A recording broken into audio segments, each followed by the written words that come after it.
नमस्कार, मैं हिमांशु मिश्रा। स्वागत है आपका न्यूज 24 में। तो आज एक ऐसी शख्सियत की बात हो रही है जो कि कांग्रेस परिवार से आती हैं और उनकी चर्चा आपने यूपी विधानसभा चुनाव के दौरान बहुत ज्यादा सुनी। कांग्रेस की कमान उन्होंने यूपी से संभाली, यानी कि प्रियंका गांधी वाड्रा की हम बात कर रहे हैं और अब सुगबुगाहट है कि वो राज्यसभा जाएंगी। जी हां, राज्यसभा के लिए चुनाव होना है और उसकी प्रक्रिया शुरू हो चुकी है। 10 जून को चुनाव होना है और इससे पहले सवाल ये खड़ा हो गया कि क्या प्रियंका गांधी वाड्रा जा रही हैं राज्यसभा। अब ऐसे में इसी बात पर हम बातचीत करने वाले हैं और हमारे साथ संजीव जी जुड़े हैं। संजीव जी, बहुत बहुत स्वागत है आपका। संजीव जी, जैसा कि सवाल है, क्या प्रियंका गांधी राज्यसभा जा रही हैं, तो क्या बातें चल रही हैं अंदर खाने, क्या हो रहा है कांग्रेस के? देखिए, आज से नॉमिनेशन की प्रक्रिया शुरू हो गई है और ये 31 मई तक जारी रहेगी। आखिरी तारीख 31 मई की, यानी कि 6 दिन अभी शेष हैं। इन 6 दिनों में जाहिर है कोई भी इस देश में अगर पार्टी नेतृत्व चाह ले तो वो जा सकता है। रहा सवाल प्रियंका गांधी का, तो ये बात तो सच है कि प्रियंका गांधी को राज्यसभा भेजने के लिए 1 नहीं, 2 नहीं, 3 नहीं, करीब आधा दर्जन राज्य कांग्रेस के वो आमादा है। वो चाह रहे हैं कि प्रियंका गांधी उनके यहाँ से चुन करके राज्यसभा चली जाएं और बहुत एक्टिव तरीके से पार्टी नेतृत्व को अप्रोच किया गया है, प्रियंका गांधी को अप्रोच किया गया है। जैसे व्यक्तिगत जानकारी के आधार पर मैं आपको बता सकता हूं कि कर्नाटक से एक सीट बनती है, क्लियर सीट। तो अब उस एक सीट पर एक अनार 100 बीमार हैं। तो वहाँ के नेतृत्व में आप जानते हैं फैक्शनलिज्म हर जगह होती है, वहाँ भी गुटबाजी है। तो सबों ने तय किया है कि चलिए ना हमारा ना तुम्हारा, प्रियंका गांधी को भेज देते हैं राज्यसभा। और वहाँ से डीके शिव कुमार जो कि प्रदेश कांग्रेस के अध्यक्ष हैं, वो पहुँच चुके हैं प्रियंका गांधी के पास और उन्होंने कहा है कि आप जो है हमारे यहाँ से राज्यसभा जाइए और फिर अगले साल जो हमारे यहाँ विधानसभा चुनाव हैं उसमें आप पार्टी के लिए प्रचार भी करिए कर्नाटक में। और यही बात जो दूसरा फैक्शन है वहाँ पर सिद्धारमैया का, उसने भी आकर प्रियंका गांधी को कहा है।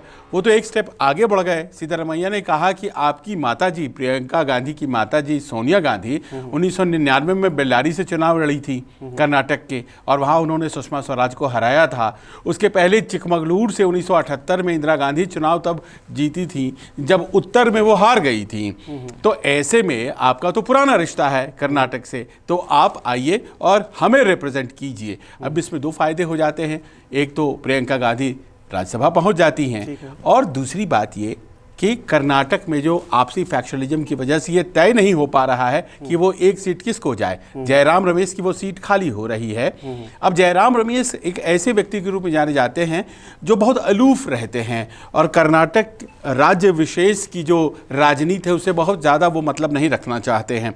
तो ऐसे में अब वो सीनियर नेता भी हैं, तो कहीं उन्हें ही दोबारा कांग्रेस न दे दे टिकट, तो उसके लिए काट निकाली गई है। बल पर कि ये भी एक तरह से सोचा जा रहा है कि प्रियंका गांधी को सामने ला करके उन्हें राज्यसभा भेज करके क्या हम कैंपेन के लिए एक नया चेहरा तैयार करेंगे। पर ये सारी ऐसी बातें हैं हिमांशु जिसके बारे में कांग्रेस नेतृत्व ने अभी तक कोई निर्णय नहीं लिया है। लेकिन प्रियंका गांधी के लिए राज्यसभा जाना कोई बहुत बड़ी बात नहीं है। अगर मैं देखूं तो बहुत बड़ी बात नहीं है। उनको जिम्मेदारी जो सौंपी गई विधानसभा चुनाव में, वो अपनी जिम्मेदारी नहीं निभा पाई। अब वो सीधे तौर पे राज्यसभा पहुंच जाएंगी। तो कांग्रेस के लिए एक किस तरह की इमेज आप देख रहे हैं, किस तरह की डेवलप होती है इमेज देख रहे हैं कि क्या प्रियंका गांधी वाड्रा भी वैसी ही हो गई जैसे कि अन्य नेता थे, कुछ नहीं कर पा रहे पार्टी को उबारने के लिए, इसीलिए अब राज्यसभा चले जाएंगे तो कुछ थोड़ी बहुत राजनीति उनकी बची। देखिए, उदयपुर में इस वक्त मतलब एक तरह से चर्चा जो चलती है वो ये कि भाई चिंतन शिविर से क्या निकला। पिछले दिनों उदयपुर में जब चिंतन शिविर हुआ तो वहाँ पर गाहे बगाहे राहुल गांधी के अलावा अगर कोई एक नाम बार बार लिया जा रहा था तो प्रियंका गांधी का। प्रियंका गांधी का नाम इस संदर्भ में लिया जा रहा था कि अगर राहुल गांधी अध्यक्ष बनने के लिए तैयार नहीं है तो प्रियंका गांधी को बना दिया जाए। और हमने उनके नेतृत्व क्षमता देखी है अभी तक।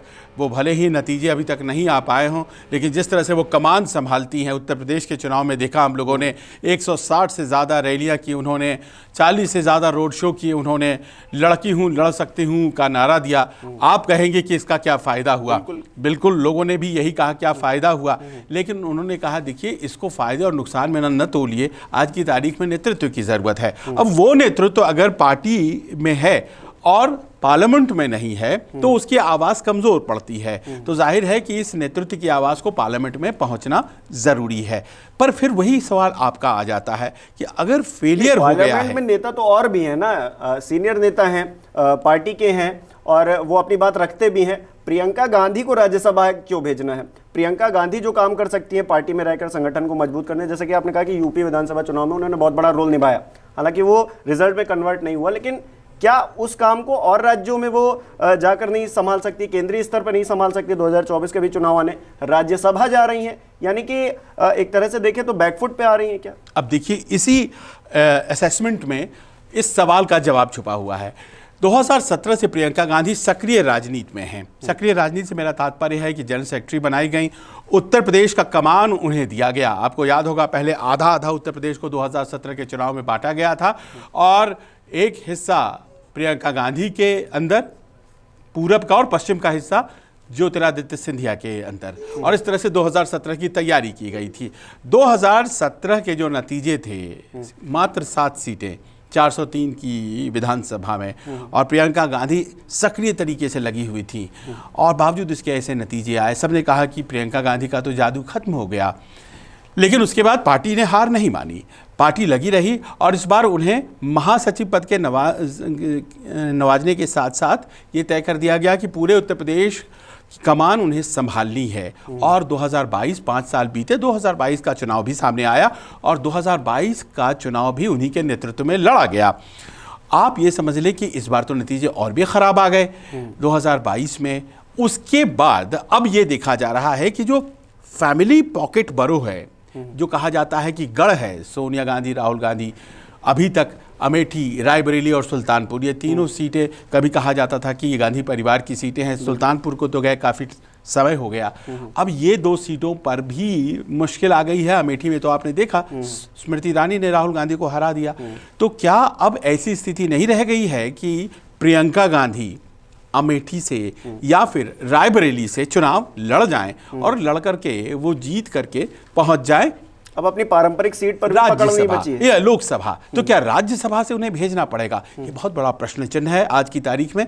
और कुछ नेताओं का ये कहना है कि दरअसल आप एक नेता को खत्म कर देंगे अगर उन्हें पहली ही लड़ाई राज्यसभा से कराकर उन्हें आप एक सेफ पैसेज देते हैं, तो परिवारवाद का जो आरोप है, आप एक तरह से भारतीय जनता पार्टी के उस आरोप को मजबूती प्रदान कर देते हैं। तो एक बहुत बड़ी दुविधा है, और प्रियंका गांधी, मेरी व्यक्तिगत जानकारी है, बिल्कुल इसके लिए तैयार नहीं है।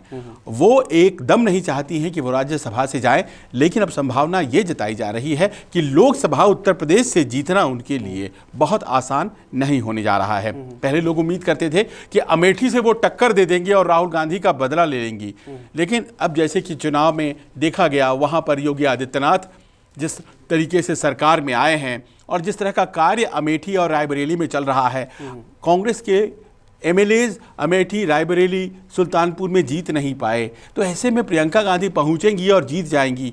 वो अदिति सिंह पार्टी लॉयलिस्ट हुआ करती थी, दिनेश सिंह पार्टी लॉयलिस्ट हुआ करते थे, ये तमाम लोग तो जा चुके हैं, तो फिर किनके बल पर वहां राजनीति होगा? तो कुल मिलाकर प्रियंका गांधी का राज्यसभा ना जाना पार्टी के फायदे में ज्यादा रहेगा कि वो संगठन को संभालें। देखिए, प्रियंका गांधी अगर राज्यसभा चली जाती हैं तो व्यक्तिगत फायदा प्रियंका गांधी का हो सकता है, कुछ नेताओं का हो सकता है जो कि अपने यहाँ फैक्शनलिज्म को खत्म करने के लिए प्रियंका गांधी का नाम आगे कर रहे हैं। वो एक राज्य है, अब तमाम राज्यों में, लेकिन हर जगह तो आप ये समझें कि प्रियंका गांधी जैसे नेता को अगर आप बैकडोर से पार्लियामेंट में ला रहे हैं तो इसका बड़ा संदेश क्या जाता है?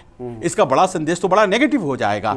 राहुल गांधी हार चुके हैं उत्तर प्रदेश और प्रियंका गांधी भाग गई, यही कहा जाएगा। वैसे भी प्रियंका के लिए तो ये कहा जा रहा था कि वो मुख्यमंत्री कैंडिडेट हैं एक तरह से, और फिर अगर ये बात सामने आ गई कि वो भाग गई तो क्या होगा? और देखिए, दूसरी बात एक और है, मैं देख पा रहा हूं बड़े दिग्गज नेता इस बार जो चुनाव के लिए याचक की तरह सीट के लिए खड़े हैं। जैसे बात अगर हम कर लें तो चाहे वो G23 की बात हो, आज़ाद साहब, गुलाम नबी आज़ाद, उसके अलावा आनंद शर्मा, तो ये तो G23 वाले हो गए। इसके अलावा अंबिका सोनी है, जयराम रमेश है, पार्टी से उनका जुड़ रहा है। जी हाँ, ये भी कहा जा रहा है कपिल सिब्बल साहब है। ये तमाम ऐसे बड़े बड़े नेता हैं जिनको, चिदम्बरम साहब हैं, इनको ज़रूरत है। और आज की तारीख में इन्हें दिया जाए या फिर युवाओं को दिया जाए, ये एक बहुत बड़ा प्रश्न चिन्ह है। अब ये भी सवाल है कि सिर्फ 8 सीटें हैं 8 सीटें हैं जो राज्यसभा बन पा रही है क्लियर तरीके से कांग्रेस की। और ऐसे में जो कि आप जानते हैं कांग्रेस की स्थिति नगण्य होती जा रही है धीरे धीरे। 29 सीटें हैं उनके पास। हाँ, बहुत। और अगर अभी देखें तो मात्र 8 सीटें वो जीत पाएंगे इन 57 सीटों में जो है, तो बड़ी मुश्किल है। तो ऐसे में अगर प्रियंका गांधी एक सीट ले लेती हैं तो पार्टी के भीतर भी गलत संदेश जाएगा।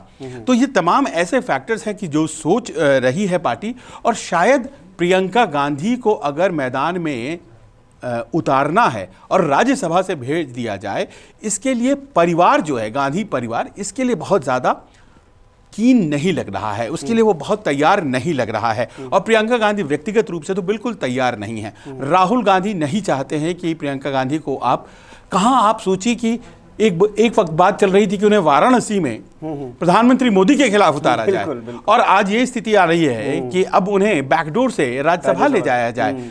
तो ऐसा लगता नहीं है कि प्रियंका गांधी राज्यसभा जाएंगी। हाँ, ये जरूर है कि ये बज़ जो है बार बार जब भी राज्यसभा के चुनाव आते हैं कई राज्यों से सामने आ जाता है, और अपने आप को ज्यादा परिवार के प्रति लॉयल दिखाने के लिए बहुत से नेता ऐसी बात करने लगते हैं। पर रहा प्रियंका गांधी का सवाल, उन्हें आपको हम बताते चलें, जो कांग्रेस के भीतर के लोग हैं और खासतौर पर युवा ब्रिगेड है, उन्हें भैया जी कहता है।